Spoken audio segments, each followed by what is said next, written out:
নমস্কার। শ্রী শ্রী মায়ের কথা এই অনুষ্ঠানের তৃতীয় পর্বে আপনাদের স্বাগত। এই অনুষ্ঠানটি আপনারা দেখছেন কোষ্ঠী পাথর প্রাণারাম ইউটিউব চ্যানেলে। এখন থেকে প্রত্যেক রবিবার এই অনুষ্ঠানটি থাকছে এই চ্যানেলে। শুরুর সময় রাত্রি 9টা।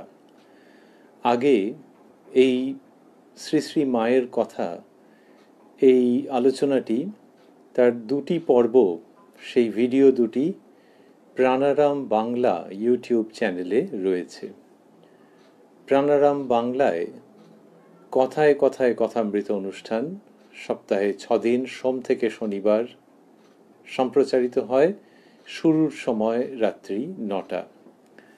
শ্রী শ্রী মায়ের কথার যে দুটি পর্ব, সেই দুটি পর্বের লিঙ্ক এই ভিডিওর যে কমেন্টস সেকশন সেইখানে দেওয়া থাকবে, তথা লাইভ চ্যাটের মধ্যে, তথা ডেসক্রিপশন বক্সের মধ্যে।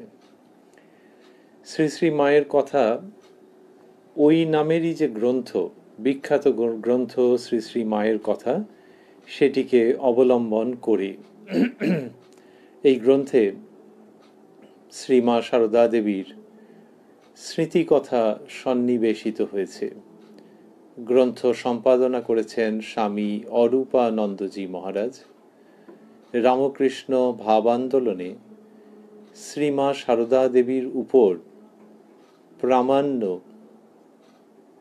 মূল্যবান এবং বহুল প্রচলিত গ্রন্থ শ্রী শ্রী মায়ের কথা।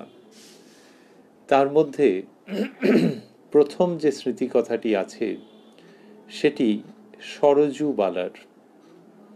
সেই স্মৃতিকথার মধ্যেই আমরা বিগত দুটি পর্বে থেকেছি। সরজুবালা ভক্ত পরিবারের বিবাহিত মহিলা। মা সারদার কাছে তার দীক্ষা। তার বোনের নাম সুমতিবালা, তার স্বামী শোকহরণ। এদের কথা মাঝে মাঝে এসেছে এই স্মৃতিকথার মধ্যে। সবচেয়ে গুরুত্বের কথা হলো যে সরজুবালা শ্রীমা সারদা দেবীর এত কাছে আসতে পেরেছেন, যেটি ভক্তদের জানতে শুধু ভালো লাগে তাই নয়, বারবার পড়তে শুনতে খুব আনন্দ হয়। শ্রীমা সারদা দেবী এই সরজুবালাকে যা বলেছেন তার মধ্যে বেশ কিছু উক্তি বিখ্যাত হয়ে আছে। বিখ্যাতই হোক অথবা অন্য রকমই হোক, যে খুব বেশি পরিচিত নয়ই হোক, আমরা যখন পড়ি তখন দেখি যে যেগুলি উদ্ধৃতির মধ্যে এসে গেছে সেগুলি তো আছে, আবার অন্য যে ঘর সংসারের টুকিটাকি প্রসঙ্গ হচ্ছে তখন মাকে যেভাবে পাওয়া যাচ্ছে, সরজুবালার সঙ্গে যেভাবে তিনি কথা বলছেন, তার মধ্যে দিয়ে মায়ের অমলিন, সরল, পবিত্রতাপূর্ণ, স্নিগ্ধ, প্রশান্ত ভাব যেভাবে ফুটে উঠছে, সেটি আমাদের নিত্য অনুধ্যানের সম্পদ। আমরা আগের দিন বা আগের পর্বে যেখানটিতে ছিলাম সেটি হচ্ছে শ্রীমতী সরজুবালা শ্রী শ্রী মাকে চতুর্থবার যখন দর্শন করলেন উদ্বোধনে, সেই দিনের কথা। সেদিনটি বিশেষ সরজুবালার জীবনে। তার কারণ হচ্ছে যে সেদিন তার মা সারদার কাছে দীক্ষা হলো। এই দীক্ষার বিবরণ তিনি দিয়েছেন সংক্ষেপে, খুব সুন্দরভাবে। ওই যে মায়ের কাছে তার দীক্ষা, সেটির প্রসঙ্গ আমরা একটু আজকে শুনে নেব। শুনে নিয়ে তার পরের প্রসঙ্গে প্রবেশ করব জননী শারদামণি এবং ভগবান শ্রীরামকৃষ্ণকে স্মরণ করে জননীং শারদাং দেবীং রামকৃষ্ণং জগদ্গুরুং পাদপদ্মে তয়ো শ্রিত্বা প্রণমামি মুহুর্মুহু। এটি 18ই শ্রাবণ 1318 কথা। যেহেতু আমরা আগে এটি পড়েছি, দ্বিতীয় পর্বের মধ্যে ছিল, তাই একটু দ্রুত ওইটি শুধু পড়ে নেব, মূলত পড়ে তারপরে নতুন প্রসঙ্গের মধ্যে প্রবেশ করব। 18ই শ্রাবণ 1318 প্রসঙ্গে সরজুবালা লিখছেন,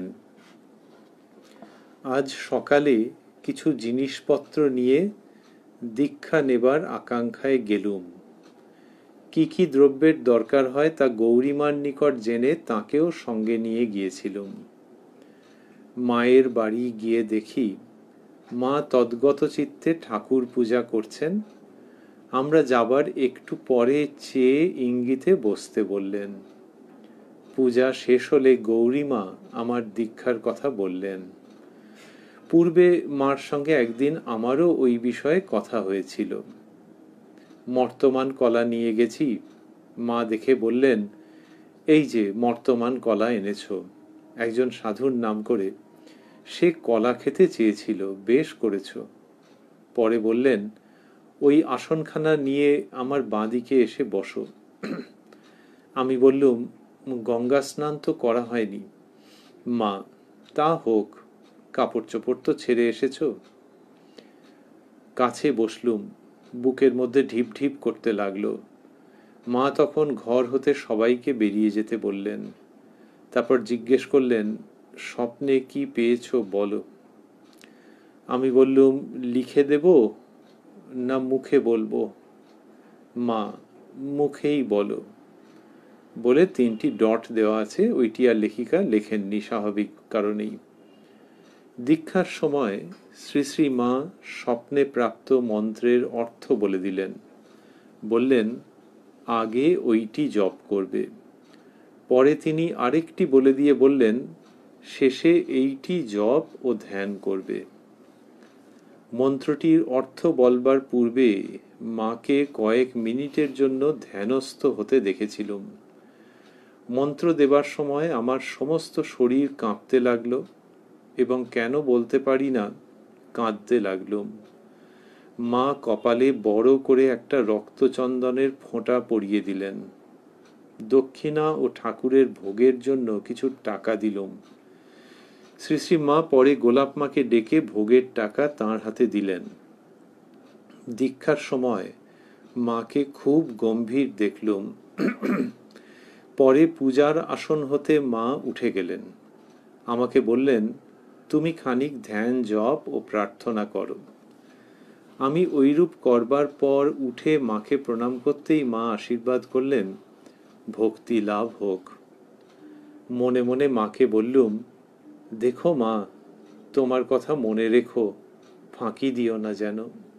এই পর্যন্ত আমরা আগে শুনেছিলাম। শ্রী শ্রী মা একেবারে স্বাভাবিক ঘরের মা হয়ে সরজুবালার সঙ্গে মিশেছেন, সরজুবালাকে সেইভাবেই কাছে আসতে দিয়েছেন। তবুও দেখছি যে দীক্ষার দিন ইনি লিখছেন যে দীক্ষার সময় মাকে খুব গম্ভীর দেখলুম। তারপরে আবার ওই মাকে যখন প্রণাম করেছেন তখন তিনি আশীর্বাদ করেছেন ভক্তি লাভ হোক। তখন সরজুবালা বলছেন যে মনে মনে তিনি মাকে বললেন, দেখো মা, তোমার কথা মনে রেখো, ফাঁকি দিও না যেন। তারপর শ্রী শ্রী মা এবার গঙ্গা স্নানে যাবেন, গোলাপ মা সঙ্গে।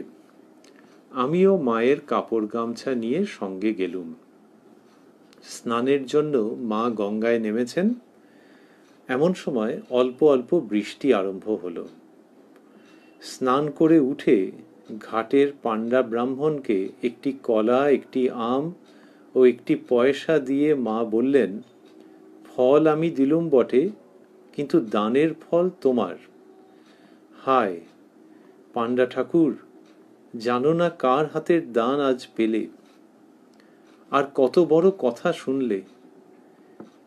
কোটি কামনায় জড়িত মানুষ আমরা, ওই দেববাণীর মর্ম কি বুঝব।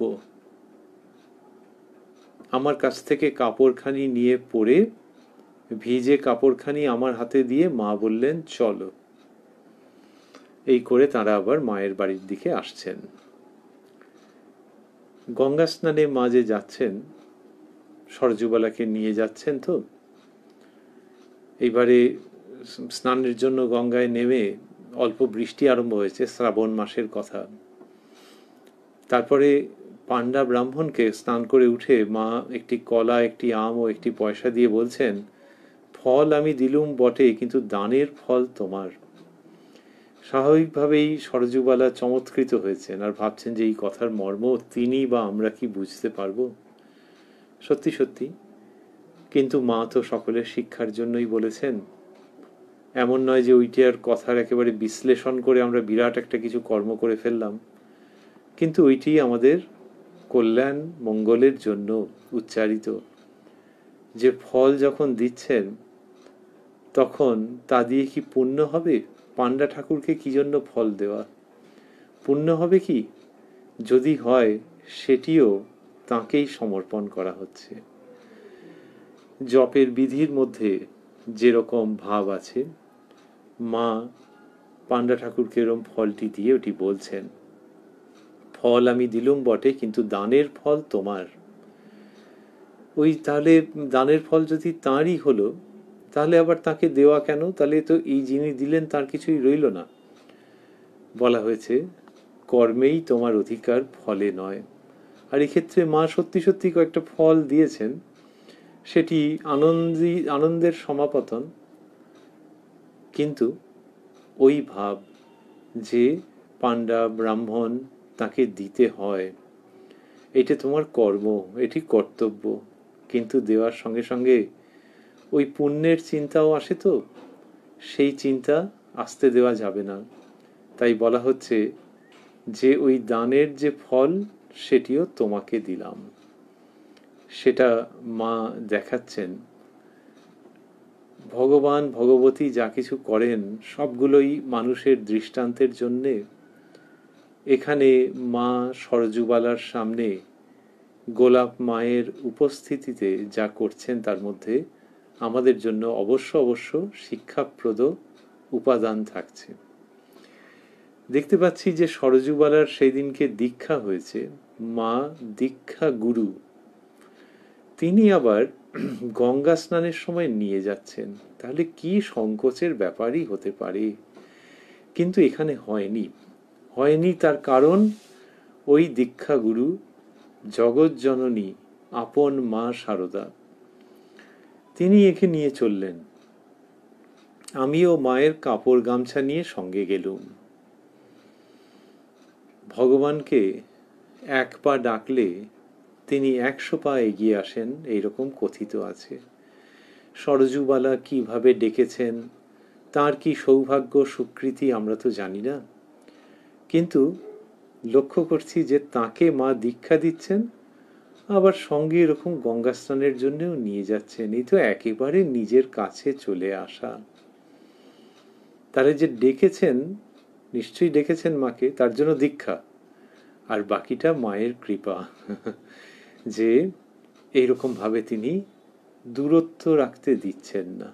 একটু আগে সরজুবালা বললেন যে দীক্ষার সময় মাকে খুব গম্ভীর দেখলুম, আর তারপরেই আমরা দেখছি যে গঙ্গা স্নানে নিয়ে গেছেন আর উনি সঙ্গে সঙ্গে কাপড় গামছা সঙ্গে নিয়ে গেছেন।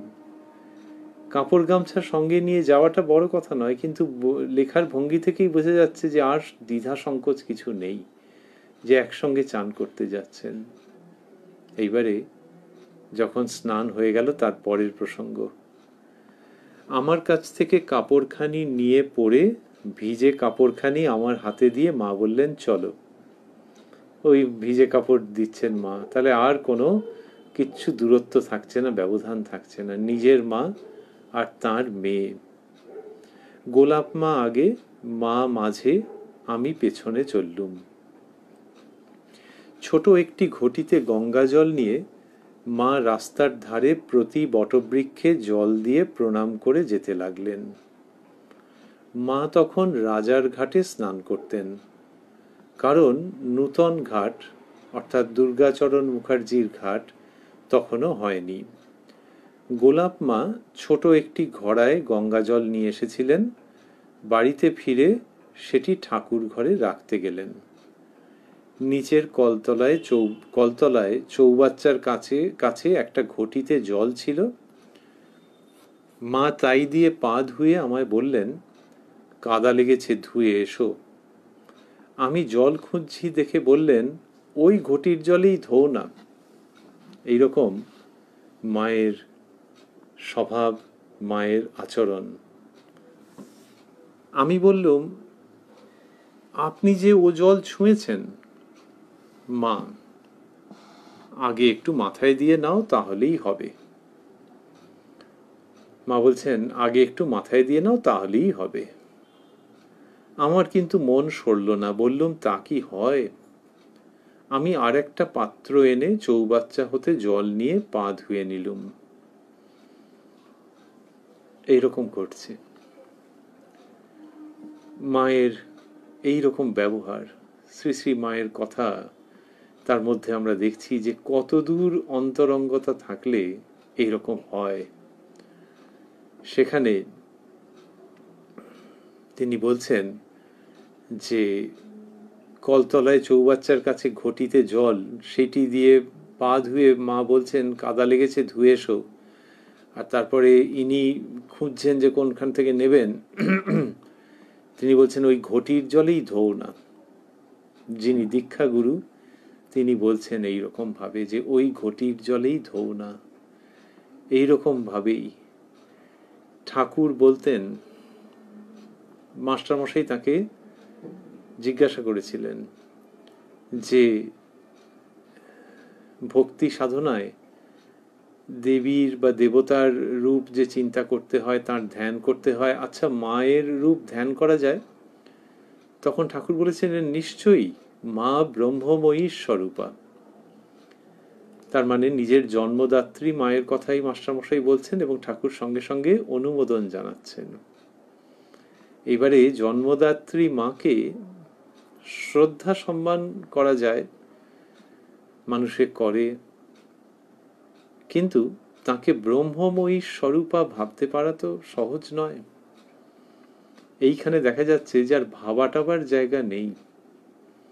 যে মা দীক্ষা দিচ্ছেন, তিনি যখন বলছেন যে ওই ঘটি থেকেই জল নিয়ে পায়ে দাও, তখন একদম নিজের মা। তাহলে মাকে ব্রহ্মময়ী স্বরূপা চিন্তা করতে হবে। আর এখানে বিপরীত দিক থেকেও দেখা যাচ্ছে যে যিনি ব্রহ্মময়ী স্বরূপা, তিনি একেবারে নিজের মা রূপে যেন আলিঙ্গন করছেন। শ্রীরামকৃষ্ণ বলতেন, অনুলোম বিলোম। লীলা থেকে নিত্যে গিয়ে উপস্থিত হওয়া হচ্ছে অনুলোম, আর নিত্য থেকে লীলায় নেমে আসা হচ্ছে বিলোম। মা শারদার জীবনের মধ্যে এই অনুলোম বিলোম দেখতে পাওয়া যাবে, যেভাবে তিনি ভক্তদের সঙ্গে ব্যবহার করেছেন। দীক্ষা যিনি দিচ্ছেন তাকে ভাবতে ইচ্ছে করে, আর যিনি বলছেন আমি পা ধুয়েছি তো কি হয়েছে, ওই ঘটির জলেই তুমি পা ধো, তাকে হৃদয়ের মধ্যে অন্য রকম ভাবে পেতে ইচ্ছে করে। দুরকমই সত্য। সেখানে ব্রহ্মময়ী স্বরূপা যিনি, তিনি মা হয়ে দেখা দিচ্ছেন, আদর করছেন, জীবনে আবির্ভূত হচ্ছেন। এই অনুলোম বিলোম। আমার কিন্তু মন সরল না। বললুম, তা কি হয়? আমি আর একটা পাত্র এনে চৌবাচ্চা হতে জল নিয়ে পা ধুয়ে নিলুম। মা ততক্ষণ আমার জন্য দাঁড়িয়ে রইলেন। তারপর উপরে গিয়ে ঠাকুরের প্রসাদ দুখানি শালপাতায় সাজিয়ে নিজে একখানি নিলেন এবং আমাকে একখানি দিয়ে কাছে বসে খেতে বললেন। আমি প্রসাদ পাবার পূর্বে মায়ের চরণামৃত পাবার আকাঙ্ক্ষা জানাতে মা বললেন, তবে জ্বালা হতে একটু কলের জল নিয়ে এসো। এবং আমি তা আনলে পাত্রটি আমাকে হাতে করে ধরে রাখতে বললেন। পাত্রটি আমাকে হাতে করে ধরে রাখতে বলে নিজে বাম ও দক্ষিণ পায়ের বৃদ্ধাঙ্গুষ্ঠ জলে দিয়ে কি বলতে লাগলেন বুঝতে পারলুম না, শুধু ঠোঁট নড়তে দেখলুম। শেষে বললেন, নাও এখন। আমি নিজেকে কৃতার্থ জ্ঞান করে সেটি পান করলুম। তারপর খেতে খেতে প্রত্যেক জিনিসটি নিজে এক একটু খেয়ে আমার পাতে দিতে লাগলেন। এই ব্রহ্মময়ী স্বরূপা আপন মা হয়ে আবির্ভূত হচ্ছেন জীবনে। বলছেন সরজুবালা যে যতক্ষণ তিনি পা ধুয়েছেন ততক্ষণ মা দাঁড়িয়ে থাকছেন তার জন্য। তারপরে ঠাকুরের প্রসাদ শালপাতায়, 2টি শালপাতায় সাজিয়ে নিয়ে এসে একে একটি দিয়ে কাছে বসে খেতে বললেন। আর তারপর চরণামৃত চাওয়াতে আগ্রহে চেয়েছেন। তো মা তো ঠাকুরের থেকেও বেশি নিজেকে বিলোপ সাধন করেছেন। কিন্তু এখানে যখন মেয়ে চরণামৃত চাইছে, তখনও যদি নিজেকে সরিয়ে রাখেন তাহলে মেয়ের মনে কষ্ট হয়। সেই জন্য কি করলেন তিনি ওটি অনুমোদন করে দিলেন। সেই চরণামৃত যখন ধারণ করলেন ইনি, তারপরে কি হলো, খেতে খেতে মা প্রত্যেক জিনিস নিজে এক একটু খেয়ে আমার পাতে দিতে লাগলেন। বলছিলাম আমরা যে ব্রহ্মময়ী স্বরূপা আপন মা হয়ে আবির্ভূত হচ্ছেন। প্রসঙ্গের মধ্যেও রয়ে যাচ্ছে, ওই যে চরণামৃত যখন করে দিচ্ছেন তখন বলছেন লেখিকা যে পাত্রটি আমাকে হাতে করে ধরে রাখতে বলে নিজে বাম ও দক্ষিণ পায়ের বৃদ্ধাঙ্গুষ্ঠ জলে দিয়ে কি বলতে লাগলেন বুঝতে পারলুম না, শুধু ঠোঁট নড়তে লাগলো। শ্রী শ্রী মা এইগুলি করছেন। মন্ত্রোচ্চারণ বলি, শক্তি প্রদান বলি, শুদ্ধি করে দেওয়া বলি, সমস্ত মায়ের মধ্যে রয়েছে সেই শক্তি। যেভাবেই আমরা বর্ণনা করি না কেন কম হয়ে যায়। সেই মহাশক্তি তার মধ্যে রয়েছে, কিন্তু বোঝবার উপায় নেই। যদি মহাশক্তি নিজেকে দূরে রাখতেন তাহলে কি আর এরকম হতো? খেতে খেতে প্রত্যেক জিনিসটি নিজে এক একটু খেয়ে আমার পাতে দিতে লাগলেন। এই মা শক্তির স্বরূপিণী। শ্রীরামকৃষ্ণ পরমহংস বলছেন, ও কি যে সে, ও আমার শক্তি। শ্রীরামকৃষ্ণ বলে গিয়েছিলেন বলে আমাদের বুঝতে সুবিধে, নাহলে আমরাও হয়তো বুঝতে পারতুম না। এমনিতে সাধারণভাবে মানুষের বহু ক্ষেত্রে যেটা মনে হয়েছে সেটা হচ্ছে যে হ্যাঁ, একজন ধর্মপ্রাণ কেউ, রামকৃষ্ণ পরমহংসদেবের সহধর্মিণী। কিন্তু সেই শ্রীরামকৃষ্ণ বলছেন ও আমার শক্তি, এরম ভাবে মনে হয়েছে নাকি? না না, কেন হয়নি? তিনি নিজেই চেপে রেখে দিয়েছেন বলে। স্বামী বিবেকানন্দ চিঠিতে লিখছেন তার থেকে বয়সে বড় গুরু ভাইকে যে মা ঠাকুরুন কি বস্তু এখনো কেহই চিনতে পারোনি, ক্রমে পারবে। চিনতে পারা তো সোজা নয়। স্বামীজির বলার উদ্দেশ্য হচ্ছে একদিক দিয়ে মায়ের স্বরূপ স্মরণ করছেন তিনি, আরেক দিক দিয়ে যেন আনন্দিত চিত্তে এটি ভাবছেন যে ক্রমে ক্রমে ওই স্বরূপ প্রকাশিত হবে। আমরা আজকে 2021-এ যখন পড়ছি, ভাবছি, তখন আমাদের মনে সেইটি উদিত হচ্ছে যে ওই রকমভাবে চরণামৃত করে দিচ্ছেন, আগে মন্ত্র দিয়েছেন। আর সেই সময় আমরা শুনেছি যে মা অন্যদেরকে ঘর থেকে চলে যেতে বলে তারপরে এনাকে বললেন যে স্বপ্নে কি পেয়েছো বলো, এবং তারপরে সেই স্বপ্নপ্রাপ্ত মন্ত্রের সঙ্গে সেটির অর্থ বলে দিলেন। তারপরে সেই স্বপ্নপ্রাপ্ত মন্ত্রের সঙ্গে আরেকটি মন্ত্র যোগ করে দিলেন। এইরকম যে গুরু শক্তি স্বরূপিণী যিনি, তিনি তো বুঝতে দিচ্ছেন না। তারপরেই গঙ্গাচানে নিয়ে চলে গেছেন। বুঝতে দিচ্ছেন না কেন? তাতে কি কিছু কম পাওয়া হচ্ছে? না, বেশি পাওয়া হচ্ছে। বুঝতে না দেওয়ার জন্য কি হয়েছে, মানুষজন তার কাছে যেতে পেরেছে ভরসা করে, যে নিজের মা। সেই রকম ভাবে ভরসা করে যেতে পেরেছে, নিজের মনের কথা বলতে পেরেছে। তিনিও শুনেছেন, তিনিও টুকটাক এটা ওটা সাংসারিক কথা বলেছেন, কিন্তু যাদের কাছে বলেছেন তারা ওইখানে বসে থাকতে থাকতেই বা ওখান থেকে বেরিয়ে এসে বুঝেছেন যে জগৎকে অন্য চোখে দেখছেন, কারণ যার কাছে গিয়েছিলেন তিনি ভেতরে এমন বস্তু কিছু দিয়েছেন যাতে জগৎকে দেখবার দৃষ্টি বদলে বদলে যাচ্ছে। কিন্তু তার সামনে থাকার সময় ঠিক ততটা মনে হয়নি যে ওই শক্তির সান্নিধ্যে উপস্থিত রয়েছি। এই শ্রী শ্রী মায়ের অনবদ্য বিশেষত্ব। ক্রমে অনেকগুলি স্ত্রী ভক্তের আগমন হলো। কাউকেই চিনি না, শুনলুম তাঁরা সকলেই এখানে প্রসাদ পাবেন। ঠাকুরের ভোগের পর আমরা সকলে প্রসাদ পেতে বসলুম। মাও তার নির্দিষ্ট আসনে এসে বসলেন। তিনবার অন্ন মুখে দিয়ে মা আমাকে ডাকলেন এবং আমার হাতে প্রসাদ দিলেন। প্রসাদ গ্রহণ করলুম। কি যে একটি সুগন্ধ পেলুম, এখনো সে কথা ভাবলে অবাক হই। তারপর একে একে সকলের হাতেই মার প্রসাদ বিতরিত হলো। গোলাপ মা সকলকে দিয়ে শেষে নিজে খেতে বসলেন। মা এইবার খুব হাসি খুশি গল্প সল্প করতে করতে খেতে লাগলেন। এই যে মা যখন খেতে লাগলেন, গোলাপ মা সকলকে দিয়ে নিজে খেতে বসেছেন, এবারে মা খুব হাসি খুশি গল্প সল্প করতে করতে খেতে লাগলেন। এই জায়গাটিতে এসে লেখিকা যেন হাঁপ ছেড়ে বাঁচছেন, এতটা সময় লেগেছে। ওই দীক্ষার সময় ওই রকম রূপ দেখেছেন তো মায়ের, ওই রকম মনোভাব দেখেছেন, এত গম্ভীর। তারপরে যদিও গঙ্গার স্নানে গেছেন সঙ্গে করে, তারপর ভিজে কাপড় সঙ্গে নিয়ে এসছেন, তাও জড়সড় ভাব ছিল। মা প্রসাদ পাচ্ছেন, একে দিচ্ছেন, মানে মা কিছু গ্রহণ করছেন, একে দিচ্ছেন।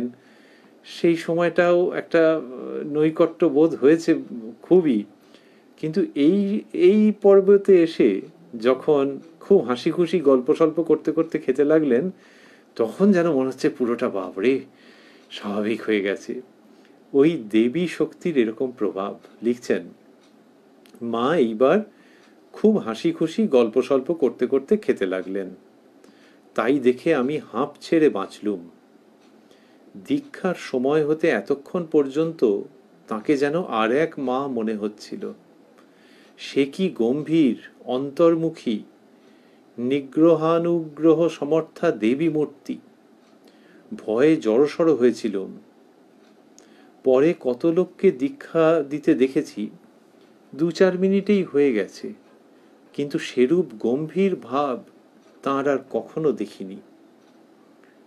কতজনকে হাসতে হাসতে দাঁড়িয়ে বা বসে দীক্ষা দিয়েছেন, তারা খুশি হয়ে তখনই তৃপ্ত হয়ে চলে গেছেন।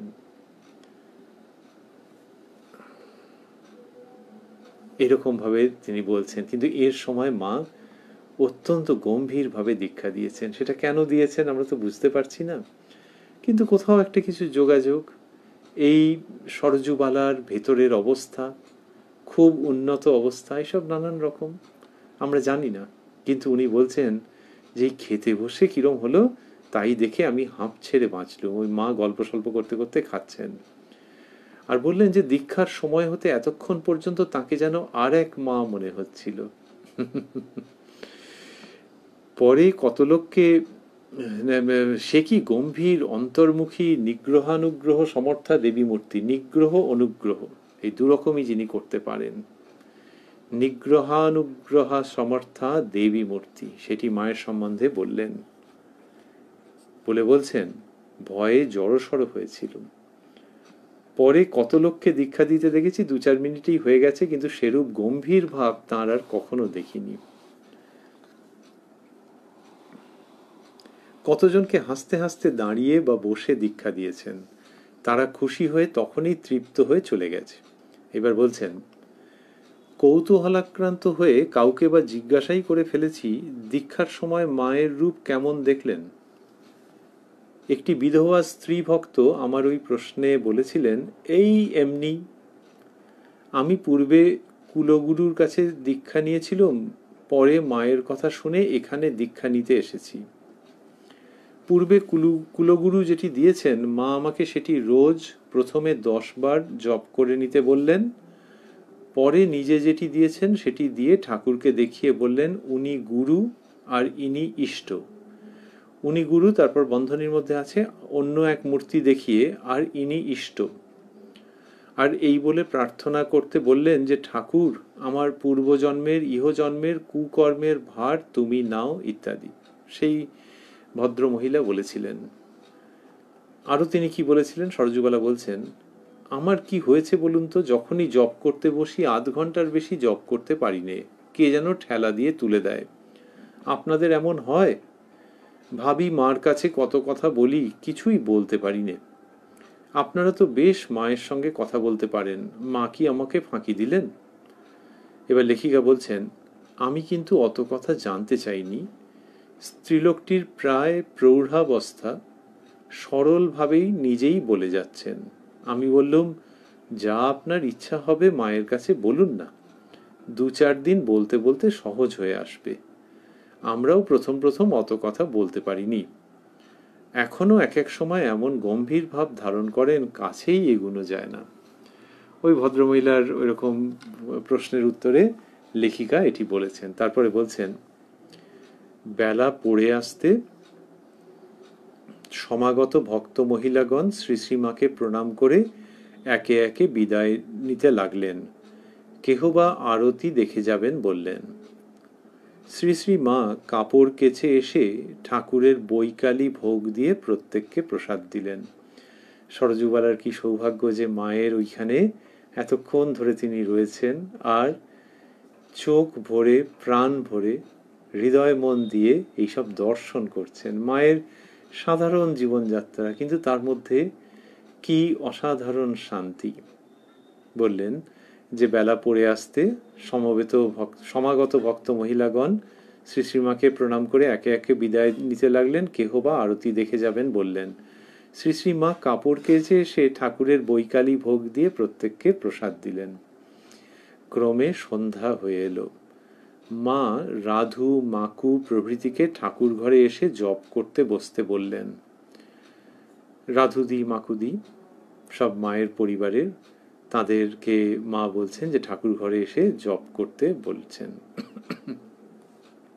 নলিনী দিদির মেয়ে মাকুদি আর নিজের ভাইয়ের মেয়ে রাধুদি, তাই এদেরকে মা ঠাকুর ঘরে এসে জপ করতে বসতে বলছেন।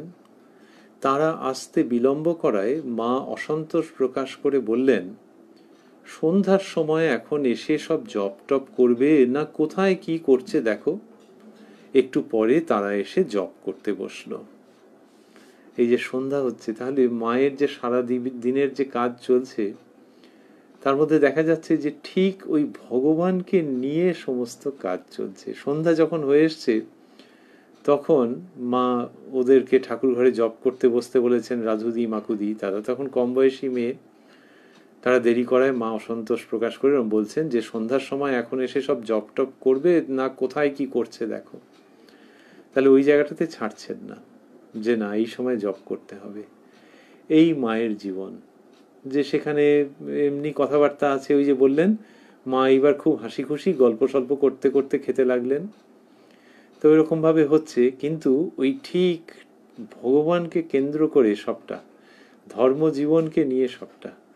সন্ধ্যার সময় তিনি বলছেন যে কোথায় গেল তারা, পরে তারা এসে জপ করতে বসলো। এইসব দেখে নিবেদিতা, মায়ের কন্যা নিবেদিতা কি অবাক হয়ে গেছেন। এরাও হয়েছেন, এরা লিখে গেছেন বলে আমরা এটি জানতে পারছি, এই জন্য এরা নমস্কার। নিবেদিতা লিখছেন মায়ের সম্বন্ধে, her life was one long stillness of prayer. তার জীবন একটি দীর্ঘ প্রার্থনার নীরবতা। Her life was one long stillness of prayer. প্রার্থনার নীরবতা হচ্ছে তার জীবন। তো এমনিতে মায়ের জীবনে দেখা যাবে যে সেখানে তো বেশ সচল ব্যাপার আছে, এবং সেখানে বেশ আওয়াজ আছে, যে মা এর সঙ্গে কথা বলছেন, ওর সঙ্গে। উনি জোরে কথা বলতেন না, খুব মৃদু কণ্ঠ, কিন্তু কথা তো বলছেন, কত রকম করতে হচ্ছে। রাধুদিকে বোঝাচ্ছেন, একে বলছেন, ওকে বলছেন, ভক্তদের সঙ্গে কথা বলছেন, চুপ করে আছেন নাকি? তাহলে স্টিলনেস অফ প্রেয়ার, প্রার্থনার মধ্যে যে নীরবতা থাকে মায়ের, সেই নীরবতা। তাহলে সে কোথা থেকে এলো? সেটি হচ্ছে মায়ের জীবন প্রার্থনাময়। ঠাকুরের মতনই, কি তার থেকে একটু বেশি হয়তো, মা নিজের ভগবত সত্তাকে বা ভাগবত সত্তাকে তো চেপে রেখে দিয়েছেন, তিনি মানুষ হিসেবে দেখাচ্ছেন মানুষের কল্যাণের জন্য। এবং সেই মানুষ হিসেবে তার যে প্রার্থনার ভাব, সেটি তো নিরবচ্ছিন্নভাবে চলছে। ওই যে ভদ্রমহিলা বললেন যে মা ঠাকুরকে দেখিয়ে বলছেন উনি গুরু, এই সমস্ত হচ্ছে তো। তো এই যে মা প্রার্থনা করতে শেখাচ্ছেন, তা নিবেদিতা লিখছেন যে মায়ের জীবন একটি দীর্ঘ প্রার্থনার নীরবতা। তাহলে ওই প্রার্থনাটা মায়ের জীবনে সবসময়ই চলছে। অর্থাৎ তিনি যখন সাধুদের সঙ্গে কথা বলছেন, মহিলা ভক্তদের সঙ্গে, পুরুষ ভক্তদের সঙ্গে, বাড়ির আত্মীয় স্বজনের সঙ্গে, যাই করুন না কেন, ভেতরে ভেতরে ওই প্রার্থনার ভাবটি নিরবচ্ছিন্নভাবে প্রবাহিত হচ্ছে। এবং তার জন্য যে নীরবতা, সেইটা তার চরিত্রে রয়েছে। তাও নীরবতা মানে কি? নীরবতা মানে ওইটাই যে যে প্রতিক্রিয়াগুলো হতে পারত সাধারণ লোকের ক্ষেত্রে, মায়ের ক্ষেত্রে সেটা হচ্ছে না, তিনি নীরব। এই নীরবতা, সেটি আসছে প্রার্থনার জীবন থেকে। আর life is a long stillness of prayer. তাহলে এই প্রার্থনার সঙ্গে যে দীর্ঘ নীরবতা যুক্ত তার জীবন, সেইটি। সেই জন্যে ওই তিনি প্রতিক্রিয়া দিচ্ছেন না। মানুষে কেউ একটু উঁচু নিচু কথা বললে রেগে যায়, আবার এমনি বৈঠকি গল্প কতক্ষণ ধরে করে। মার ক্ষেত্রে সেইটা নয়, একটু একটু একটু একটু সব প্রকাশ রয়েছে, কিন্তু বোঝাই যাচ্ছে যে অনেকটা চাপা রয়েছে। শ্রীরামকৃষ্ণ মজা করে বলতেন ও ছাই চাপা বেড়াল। তা সেটা ওই মানুষের কল্যাণের জন্যে, আর ওই দীর্ঘ প্রার্থনার জীবন হওয়ার জন্যে। যিনি কিনা প্রার্থনার জীবনে থাকেন, তারই বাইরের কথা কম হয়ে যাবে। বাইরের কথা কম হয়ে যাবে, বাইরের প্রতিক্রিয়া কম হয়ে যাবে। শ্রী শ্রী মায়ের জীবনে যে সেটি ছিল, সেটি নিবেদিতা যেমন জানাচ্ছেন, তেমনি সরজুবালার এই যে প্রসঙ্গ, সেইখানেই আমরা পাচ্ছি এইরকম ছোটখাটো ছোটখাটো প্রসঙ্গ। এইগুলো কেউ যদি অন্তঃপুরে না থাকতেন তাহলে তো জানাই যেত না। আর সেই সময় মহিলারাই বেশিরভাগ গেছেন, পুরুষেরাও গেছেন, হয়তো ব্রহ্মচারীরা গেছেন ইত্যাদি। তা বা পুরুষ ভক্ত মানুষও মাকে যতটা দেখেছেন, সেই সব স্মৃতিকথা তো এই গ্রন্থে আমরা পাচ্ছি। এটি মহাগ্রন্থ একটি। তার মধ্যে আমরা দেখতে পাচ্ছি যে ওই ভাব রয়েছে, যেখানে তিনি বাইরের দিকে কিছু প্রকাশ করছেন না, কোনো প্রতিক্রিয়া তার দেখতে পাচ্ছি না, এবং প্রার্থনা কেন্দ্রিক, প্রার্থনাময় যে দীর্ঘ নীরবতা, সেটা শ্রী শ্রী মা কথা বললেও সেই নীরবতার প্রশান্তি, সেই নীরবতার স্নিগ্ধতা মানুষের জীবনকে ভরিয়ে দিচ্ছে।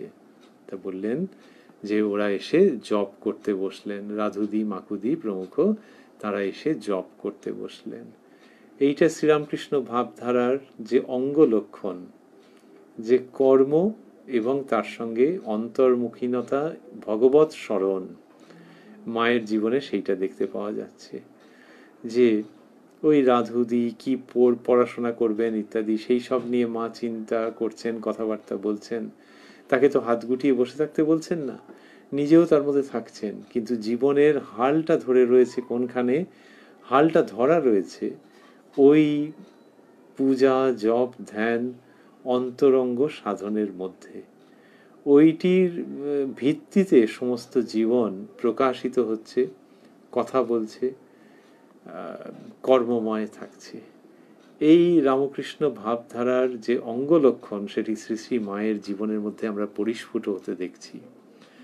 পূজনীয় গোলাপ মা, যোগিন মা প্রভৃতি এসে সন্ধ্যাকালে ভক্তি ভরে শ্রী শ্রী মায়ের পদধূলি গ্রহণ করলেন। মা তাদের মাথায় হাত দিয়ে আশীর্বাদ করলেন, কারো বা চিবুক স্পর্শ করে চুমো খেলেন, আবার হাত জোর করে নমস্কারও করলেন। তারপর ঠাকুর প্রণাম করে একখানি আসন পেতে জপে বসলেন। সন্ধ্যারতির উদ্যোগ হচ্ছে। শ্রী শ্রী মা কিছুক্ষণ পরে জপ শেষ করে উঠলেন। বাসা হতে একটি ছেলে নিতে এসেছে। মায়ের কাছে বিদায় নিতে গিয়ে বললুম, মা কই সেদিনকার সেই কাপড়খানি তো পরলেন না? মা বললেন, তাই তো মা, তখন মনে করে দিলে কই?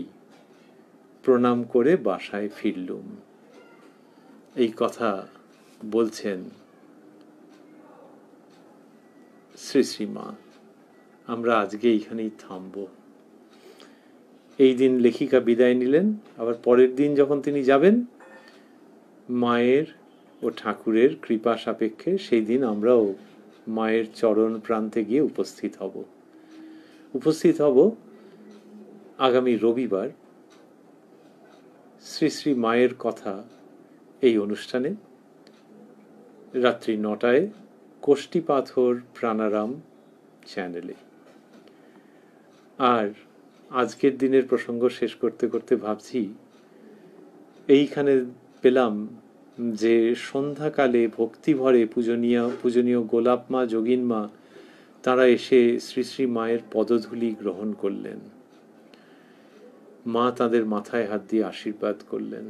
তাহলে সন্ধেবেলায় তারা এসে মাকে প্রণাম করছেন। আচ্ছা, মাকে নিয়েই তো তারা রয়েছেন, গোলাপ মা রয়েছেন, যোগিন মা, তাহলে কি হবে? নিত্য প্রণাম করবেন না? কি সুন্দর যে রোজ প্রণাম করছেন। দেবীকে যেরকম, দেবীকে কি একবার প্রণাম করলে হয়ে যায়? যতবার পারা যায়। তো এই দেখা যাচ্ছে সন্ধেবেলায় তারা এসে প্রণাম করলেন, আর দেবীকে প্রণাম করলে দেবী প্রসন্না হন, আর ইনি মা তাদের মাথায় হাত দিয়ে আশীর্বাদ করলেন। দেবীর ক্ষেত্রে লোকে মনে মনে ভেবে নেয় যে আশীর্বাদ প্রাপ্ত হচ্ছে, আর এখানে তিনি সাক্ষাৎ। কারো বা চিবুক স্পর্শ করে চুমো খেলেন। এই দেবী আর মা, এই দুটি সত্তা একাকার হয়ে যাচ্ছে। কারো বা চিবুক স্পর্শ করে চুমো খেলেন, আবার হাত জোর করে নমস্কারও করলেন, যে কেউ প্রণাম করেছেন উনি প্রতি নমস্কার করছেন। তারপর ঠাকুর প্রণাম করে একখানি আসন পেতে জপে বসলেন। এরকম হলো, ঠাকুর প্রণাম করে জপে বসছেন। তারপরে সন্ধ্যারতি হবে। সন্ধ্যারতির উদ্যোগ হচ্ছে, শ্রী শ্রী মা কিছুক্ষণ পরে জপ শেষ করে উঠলেন। তাহলে এই সন্ধ্যারতির আগে জপ করছেন। তাকে দেখে তো মানুষ শিখছে যে শ্রীরামকৃষ্ণের সহধর্মিণী, সেই হিসেবেই মায়ের তখন তো অন্য রকমের স্থান। কিন্তু সেই মা কিরকম ভাবে জীবনযাপন করছেন। রামকৃষ্ণ সংঘ প্রতিষ্ঠিত হয়ে গেছে।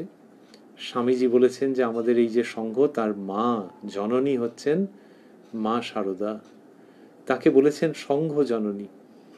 তাহলে তার যে স্থান, কিন্তু সেই তিনি সন্ধেবেলায় আরতির আগে জপ করছেন।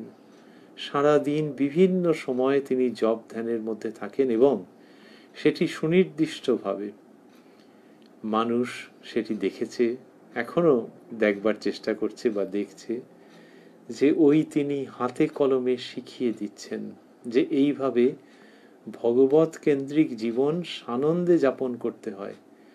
এই জীবন যাপন করলে আনন্দ হয় এরম ভাবে ঠিক বলা নয়। এই জীবন যাপন করলে যে আনন্দ হয় সেই আনন্দ লৌকিক জীবনে খুঁজে পাওয়া যায় না। শ্রী শ্রী মা সেই জীবন পরম মমতার সঙ্গে অন্যের সামনে তুলে ধরছেন।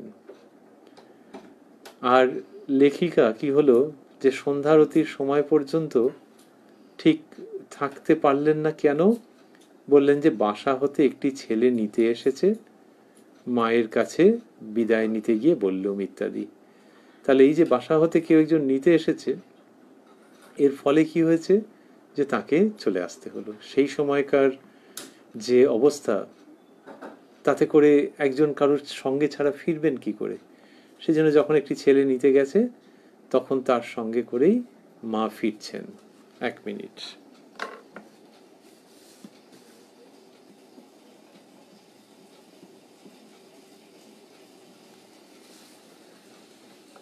বললেন যে বাসা হতে একটি ছেলে নিতে এসেছে, মায়ের কাছে বিদায় নিতে গিয়ে বললুম, মা কই সেদিনকার সেই কাপড়খানি তো পরলেন না? বলছেন যে মা কই সেদিনকার সেই কাপড়খানি তো পরলেন না? এরকম ঘটনা ঘটছে। তাহলে দেখা যাচ্ছে যে আমরা এই শেষের দিকে শুনছি কিরকম, যে যখন কেউ নিতে এসেছে তখন মায়ের কাছে বিদায় নিতে গিয়ে লেখিকা এরকম বললেন। তাহলে ওই যে সন্ধ্যারতির সময় থাকতে পারলেন না, কিন্তু মনে মনে একটা কষ্ট আছে। মাকে একটি কাপড় দিয়েছিলেন, তাই বলছেন, মা কই সেদিনকার সেই কাপড়খানি তো পরলেন না, মেয়ে তো। আর মাও যেন যে ওই যা, আরে তুমি মনে করি দিয়ে এইরকম ভঙ্গিতে বলছেন। মা বললেন, তাই তো মা, তখন মনে করে দিলে কই। প্রণাম করে বাসায় ফিরলুম। কি অপূর্ব প্রসঙ্গ, মা মেয়ের এই আলাপ। আর আজকে আমরা যেটি শুনছিলাম তার মধ্যে আরেকটু আনন্দপূর্ণ ব্যঞ্জনা ছিল এই জন্যে যে ওই যে লেখিকা বলছেন যে মায়ের গম্ভীর রূপ দেখেছিলুম, তারপর এখন একেবারে ঠিক আছে। এইটা পুরো চিত্রটাকে অন্য রঙে রঞ্জিত করছে, ভারী সুন্দর। বললেন, দীক্ষার সময় হতে এতক্ষণ পর্যন্ত তাকে যেন আর এক মা মনে হচ্ছিল। এই যে বললেন তাকে যেন, যেন মানে ঠিক হতেও পারে নাও পারে, তাহলে ওনার যে মনে হয়েছে ওটা ঠিক না বেঠিক? উত্তর হচ্ছে 100% ঠিক। কোনটি? দীক্ষার সময় হতে এতক্ষণ পর্যন্ত তাকে যেন আর এক মা মনে হচ্ছিল। তাহলে যিনি আপন মা তাকে আর এক মা মনে হচ্ছিল, সেটি ঠিক কি কারণে? শ্রীরামকৃষ্ণ বলছেন, যে মা মন্দিরে, যে মা এই শরীরের জন্ম দিয়েছেন এবং ইদানিং নবতে বাস করছেন, আর যিনি এখন পদসেবা করছেন, তিনজনকে এক বলে দেখতে পাই, সাক্ষাৎ আনন্দময়ীর রূপ বলে দেখতে পাই। শ্রী শ্রী মা পদসেবা করছিলেন তো, আর সেই সময় কি হলো, তিনি জিজ্ঞাসা করেছেন শ্রীরামকৃষ্ণকে যে আমি তোমার কে। এটি যখন জিজ্ঞাসা করেছেন তখন ঠাকুর শ্রীরামকৃষ্ণ এই উক্তিটি করছেন যে যে মা মন্দিরে, আর জন্মদাত্রী মায়ের কথা বলছেন যিনি নহবতে রয়েছেন, আর বলছেন যে যিনি এখন পদসেবা করছেন অর্থাৎ শ্রী শ্রী মা। এই তিনজনের কথা বলছেন, বলছেন যে এই তিনজনকে অভেদ বলে দেখতে পাই।